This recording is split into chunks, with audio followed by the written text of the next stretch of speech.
I'd like to talk about fuel consumption, trip planning. The days are long gone when we can just go out on a trip and run out of fuel and expect somebody to rescue us. We're exposing ourselves to the dangers and we don't need to do that. Things have to change. And to do that, we must plan our trips, plan our journey before we go. Have a think about the distance we've got to travel. Now, straight away we come in and say, how much fuel per hour do we want? And that is what we talk about, the burn rate of our motor.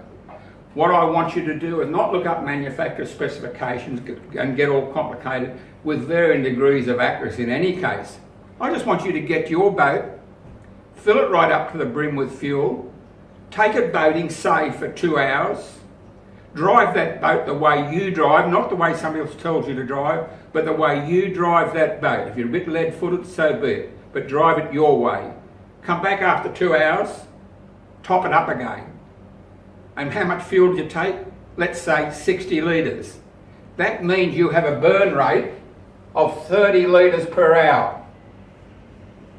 You can write that in the back of your diary because that's valuable information for you to maintain as far as your boat goes and trip calculations and trip planning. 30 litres per hour. A third of our fuel to go to where we're going, a third to come back, and a third in reserve. Why do we want that third in reserve? What's that all about? We want to stop ourselves from running out of fuel, and this is why. With the wind blowing against the tide, for example, the waves increase in height, we can't get the boat up on the plane.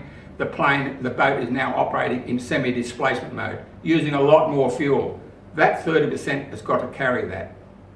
That's what it's there for.